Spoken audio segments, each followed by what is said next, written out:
João Cancelo has been a terrific signing. Whether this guy has played at left back or right back, he's just been a beast. Yes, there are still moments where he's exposed defensively, but going forward, nobody in that Barca back line can do what he can. Barca haven't seen a fullback this good going forward since Dani Alves. Like, yeah, Koundé had that great goal in the Copa del Rey, but he's limited going forward. And Balde is fast and a great carrier of the ball, but he cannot dribble and cross like Cancelo. Having Cancelo is like having an extra winger going forward. On the ball, he can do everything that top wingers can. Long passes, quick combinations, dangerous crosses, and even shots from distance. He plays with freedom, and that freedom matches Barca's identity. He's been so great against those haram low blocks of La Liga. I mean, most Barca fans saw all of these qualities in his first spell with the team. He's always played with confidence and energy, and more importantly, he plays like someone who wants to be in Barca. During his first season, he made over 40 appearances and chipped in with goals and assists. Now he's doing the same thing. This is a player who plays for the badge. He feels a connection to the club. That's why even after his first loan stint ended, Cancelo never hid how much Barcelona meant to him.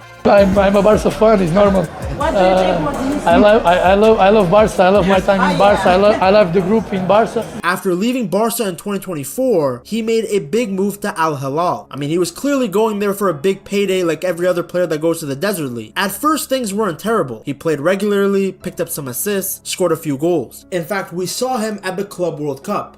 But things in football can change very quickly. Injuries started to slow him down, and more importantly, his relationship with the coach, Simone Inzaghi, reportedly broke down. His minutes disappeared, his confidence dropped, and suddenly Cancelo went from being a star signing to barely playing at all. I mean, at one point he had only featured in just 2 league games for Al Hilal. Eventually, they left him out of their foreign player list altogether. He needed an exit, not just any exit, but one that made sense for his career. He needed a club where he felt trusted again, where he could play freely, where his style actually fit the identity of the club. And that's where Barcelona came in. From Barca's side, the timing was perfect. One of the biggest issues was fullback. Flick wanted some more depth. He wanted someone reliable, experienced, and flexible. Someone who could play both sides, help in possession, and step up in big matches. Well, Cancelo checked a lot of those boxes. He already knew the club. He already understood how Barca want to play. Cancelo absolutely loved his first spell at Barcelona. In fact, he's spoken about it multiple times publicly. He felt valued, felt connected to the fans. Inside the dressing room, he felt very trusted. The bond he had with Barca never disappeared. According to many people around the club and reports, Cancelo had made it very clear that Barca is where he wanted to be long term. So when the chance came to bring him back on a favorable loan deal, Barca moved quickly. Other clubs were interested, including Inter Milan, but Barcelona pushed the hardest. Though this return feels a bit different because he's different. He's older, more experienced, and shaped by a career that has had some incredible highs and some very heavy moments. To really understand why this comeback matters, we have to look at the road that brought João Cancelo here. He started his footballing career at Benfica. Now, even though he barely played for Benfica's first team, people could see his talent. So in 2014, he made a big move to Spain, joining Valencia at just 20 years old. This was where Cancelo really started to grow as a footballer. At Valencia, he played almost 100 games over 3 seasons. The fans loved his speed, confidence, and flair down the right side. But this period wasn't perfect. Cancelo plays with a lot of emotion.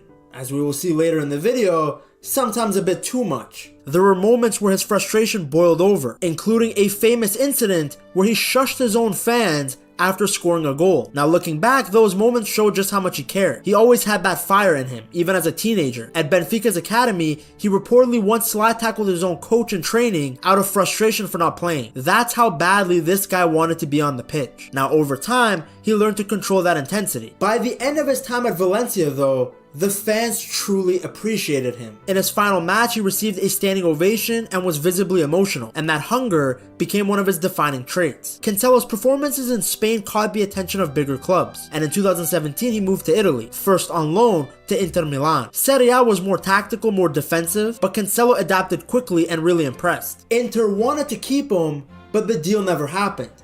So instead, Cancelo went to Juventus. At Juventus, Cancelo lived out a dream. He played alongside Cristiano Ronaldo, his idol and fellow countryman. Sharing the pitch with Ronaldo meant everything to Cancelo. On the pitch, he continued to shine. He brought creativity and energy to Juventus' right side and helped the club win the Serie A title in the 2018-2019 season. Although his time in Italy was short, it was very important for his career. It showed that he could adapt anywhere and perform at the highest level. Europe's elite clubs were now paying full attention. In 2019, Cancelo took another huge step, this time joining Manchester City. The move came with a massive price tag, showing just how highly City rated him. But working under Pep Guardiola was a completely different challenge. At first it wasn't easy. Guardiola's system was complex, and Cancelo needed time to adjust. But once he did, everything clicked. Pep unlocked a new version of Cancelo. Instead of staying wide like a normal fullback, Cancelo often moved inside into the midfield when City had the ball. He helped control games, create chances, and dictate the tempo. It was unusual at the time, an inverted fullback. It was risky, but it worked. During his peak at City, Cancelo became one of the best fullbacks in the world. He won multiple Premier League titles, made the Team of the Year twice, and played a huge role in City's dominance. I mean, the guy was everywhere on the pitch, defending, creating, scoring, and constantly influencing game. For a while, it looked like he had reached the perfect place for his career. But as we have seen with Cancelo's journey, this wasn't the end of the story. His issues with Manchester City and why he left wasn't because of one big blow-up. It was weeks of tension building until City and Pep basically decided this can't keep going. The thing that made Cancelo great was also what made him hard to manage sometimes. He absolutely hates not playing, and he doesn't hide it. After the World Cup, Cancelo came back to City already frustrated because he didn't play as much as he wanted to for Portugal in the knockout rounds. So his mood wasn't amazing to begin with. Then at City, Pep started tweaking things. Instead of relying on Cancelo every week, he began using Rico Lewis more often, using Nathan Ake at left back sometimes, and using different shapes that didn't always need Cancelo. So Cancelo's minutes dropped, and for him, as we have seen, that's like the worst thing ever. Cancelo later explained it very clearly. There wasn't some dramatic screaming match, it was more like a professional disagreement. He wanted to play, Pep didn't pick him as much, and Cancelo couldn't accept that quietly. He's even admitted it himself, saying that every player wants to play. He felt he deserved the minutes, but Pep disagreed. The Athletic explained how January of 2023 turned into a breaking point. It wasn't just one incident, it was weeks of tension building up. Cancelo was showing bad body language, he was frustrated in training, he made it obvious when he wasn't happy, and the staff felt like his mood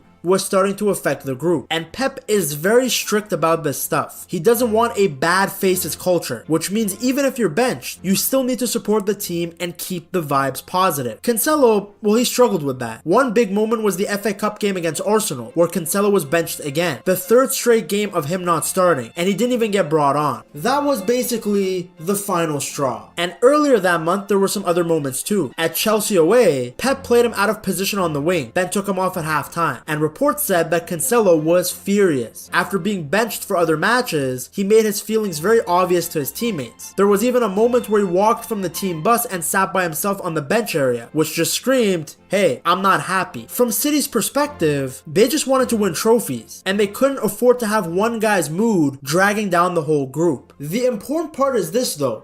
Pep never once said that Cancelo wasn't good enough or that he was a bad footballer. It was more that Pep had changed the team setup. Cancelo wasn't guaranteed to start every week anymore. He didn't handle that well, and Pep didn't want a frustrated player around the squad. So Pep basically decided that it was better for him and for the team to move out Cancelo rather than just keeping him there on the bench unhappy. First, I wish him the very best and this form mount at the end of the season. Next season, I don't know what's going to happen.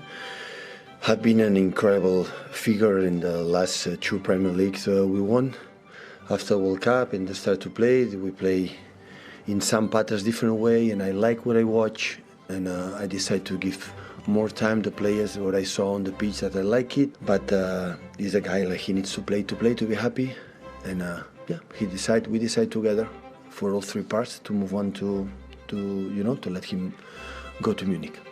Now, Cancelo has pushed back on the idea that he was disrespectful. He said that he has a strong personality, but he never actually disrespected teammates or coaches. But once City decided he had to go, things moved very quickly. Bayern came in fast, the loan was arranged, and suddenly one of City's best players was gone mid-season, which tells you just how much Pep cared about keeping the dressing room calm and focused. And I mean, it worked. City ended up winning the treble that season. Now, Bayern were delighted to get Cancelo. People at the club spoke about his energy, his mentality, and how well he fit their style. City, of course, were fine with the move too, and the deal even included a massive option to buy. On the pitch, Cancelo started very well for the Bavarians. He picked up assists quickly and looked very sharp. Even there, he didn't start every game because Bayern rotated a lot, but he still played his part and ended the season as a Bundesliga champion. In the end though, Bayern decided not to activate his buy option. So by the summer of 2023, Cancelo was heading back to Manchester.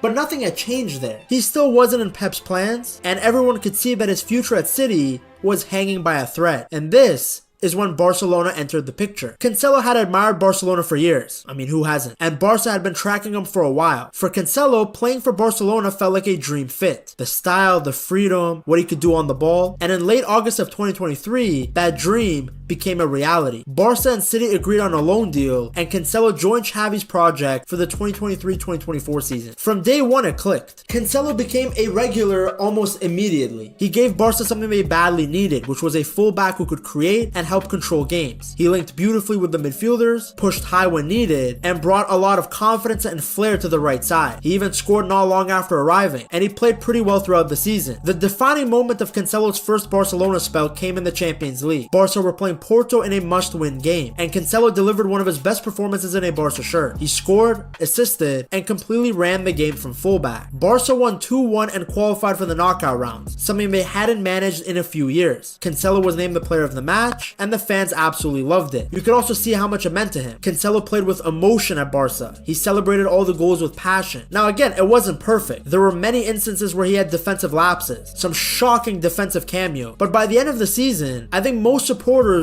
had hoped that the club would find a way to keep him. But then, reality hit. In the summer of 2024, Barca simply couldn't afford to sign Cancelo permanently. Financial limits got in the way, so his loan ended and he went back to Manchester City, where it was clear once again that he wasn't a part of Pep's long-term plans. That's when his career took a sharp turn. In August of 2024, City agreed to sell Cancelo to Al Hilal. It was a big money move, huge contract, a big project in Saudi. Lots of star players were heading there. For Cancelo, it was probably a mix of emotions. He was leaving top European football, but he was making generational money. At 30 years old, the deal made sense financially, and the Saudi League was selling itself as a serious new challenge. At the time, it felt like a new chapter, but in reality, it turned out to be a bit of a detour, one that eventually led him right back to where he felt the most at home, Barcelona. You see, Barca never stopped watching Cancelo. They knew what he gave them before, both the pros and the cons. They knew he fit their style, and with issues at right back and more depth needed in general, they acted quickly. Talks with Al Hilal moved fast, and a loan deal came together. For Cancelo, the decision was very easy. Barca wasn't just another club to him. It was a place where he felt trusted, appreciated, and free to play his game. He was coming back to a place that felt like home, back for some unfinished business. At 31 years old, he brings experience, technical quality, and that raw emotion he always plays with. He hasn't lost that fire. He still plays like someone who never wants to come off the pitch. And considering how good of a manager Flick is, you hope that he can only get better. His career has taken him through multiple different clubs,